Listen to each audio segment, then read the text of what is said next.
You know, if jealousy were a person and if they saw you with everything they've ever wanted, they'd feel threatened. They think that's mine and it's being taken away from me. They think that you're both competing for the same exact thing, as if there's only one of each, and if you get something, you're taken away from them. That's why with jealousy, your body literally reacts, such as your chest tightening, shallow breaths, as if it's literally preparing for a fight. Because in a jealous person's brain, that's what it is. It's a fight for what's theirs. They don't think that there is enough for everyone out there. Because deep down, a jealous person thinks that another person is stealing their blessings. Hey guys, and welcome back to my channel. Hi, if you're new here, my name's Maryam, and on my channel, we talk about all things fashion, lifestyle, self-love, and also a bit of South Asian culture. So if that sounds like something you like, go ahead and click the subscribe button down below. And when you do that, you support me and my channel.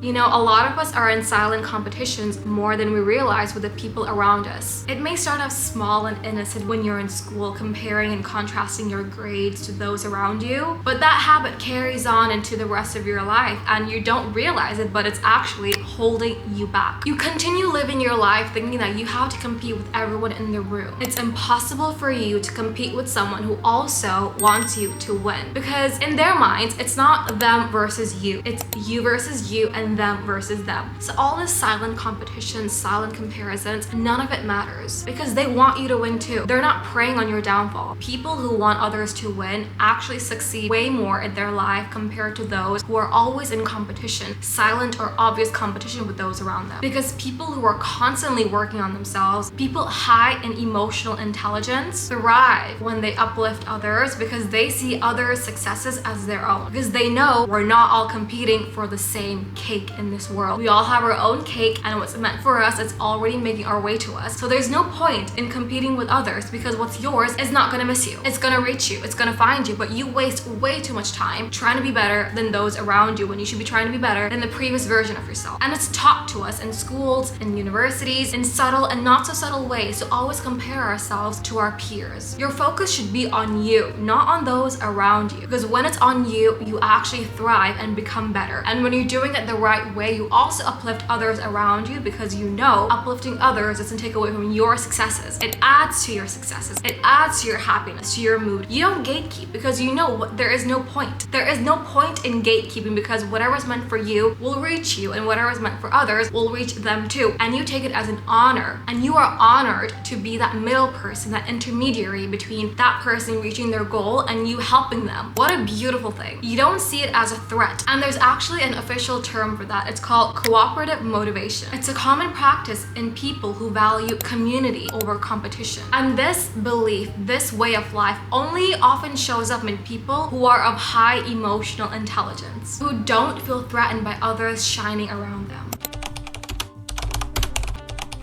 Welcome to my favorite part of this video, an abundance mindset. In this section of the video, I'm going to show you and prove to you how it's more logical and rational to believe in an abundance mindset than not to. Abundance energy is the mindset that there's enough love, success, beauty, money, and happiness for everyone out there in the world. It's the very opposite of believing that if someone else is winning, you're automatically losing. It's the very opposite of that belief. For example, when you see someone else in a very healthy and loving relationship, it doesn't mean that there are fewer good people for you. It means healthy love is possible. That's what an abundant mindset does to you. If your friend just got her dream job, it doesn't mean you are falling behind. It means that kind of success is happening in your circle, and it's a good sign because we are the average of our circle. So instead of feeling like life is one big competition, you start trusting that you'll get what's meant for you in due time, in your divine timing. And someone else's growth doesn't take away from what's coming to you. In fact, when you see other people achieving the goals you have, it makes you feel excited and happy. Why? Because it just reaffirms that those kinds of things are possible. You don't think,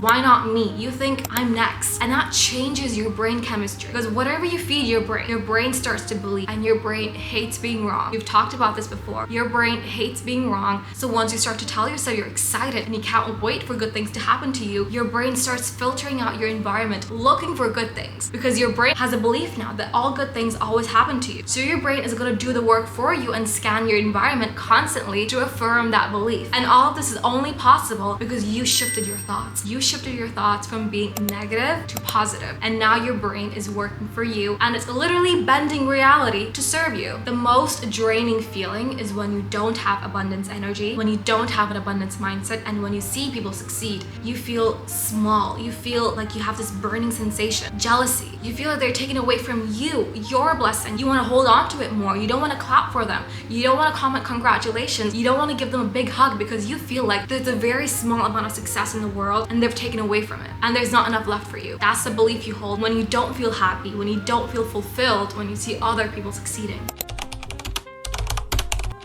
And now let's talk science. Now let's talk why it's irrational to believe that there isn't enough out there for everyone. Because it's a scientific fact that the universe, whole universe, think of all the galaxies, everything out there, everything is constantly expanding. This is proved by religion and also is proved by science. The universe is constantly expanding. It's really hard to wrap our minds around that, but it's true. That means space, energy, and potential is always expanding as well. It's consistently expanding right now as you're watching this video. So if the literal universe is constantly expanding, growing, and stretching beyond what we can actually comprehend, how irrational is it to believe that our lives have to stay small or limited? How irrational of a belief is that? So when you choose an abundance mindset, you're not just being a positive person, you're being more aligned with reality. So when people come to you and say, be realistic, tell them, I literally am. Tell them that's literally what you're doing. By having an abundance mindset, you're being more realistic because your thoughts and beliefs are actually aligned with reality. Most people don't know this. Most people think being realistic is about being small. It's about having smaller beliefs, smaller goals, because that's what's realistic.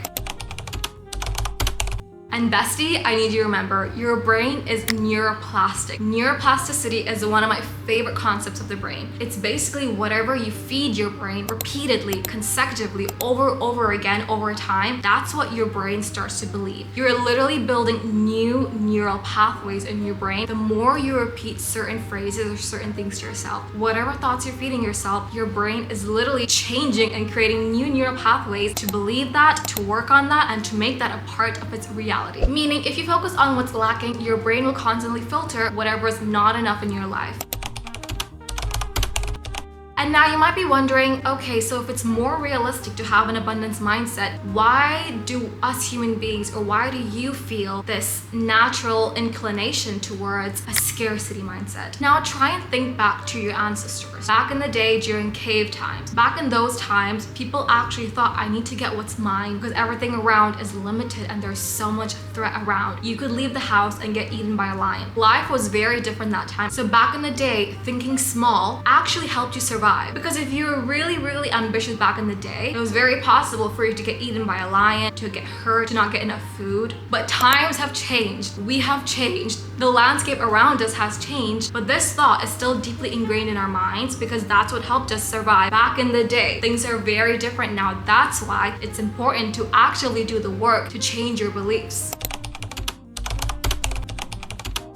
Do you know how lucky you are to know what you actually want in life? When you feel jealous, when you feel envious of someone, it's actually showing you and doing the work for you and pointing you in the direction of the life you want. Do you know how many people there are out there who don't know what they want to do with their life yet? They're still putting in the work, they're still trying to figure it out, and here you are. You actually know what you want. Your jealousy, the things that make you feel jealous, envious, actually are showing you exactly what it is you want. And here's the difference between jealousy and envy. Jealousy is when you see something you really want and you feel threatened and your body reacts in a way that it almost has to fight for it. And envy is like a longing feeling. You see someone have a life you want and it's a longing feeling for it. You don't feel threatened by it, it's a longing kind of feeling. You can appreciate it and you don't belittle it, you just feel envious. So here's a very quick perspective shift. You know exactly what you want. So you have a golden opportunity to take your jealousy, to take your envy, channel that energy, change it around, channel it towards your goal. Use it as fuel, as ambition to go after what it is you want. That feeling of jealousy, that feeling of envy is nudging you in the direction of the life you want. Now you know where you're going. Most people don't know what they want yet. Most people are confused.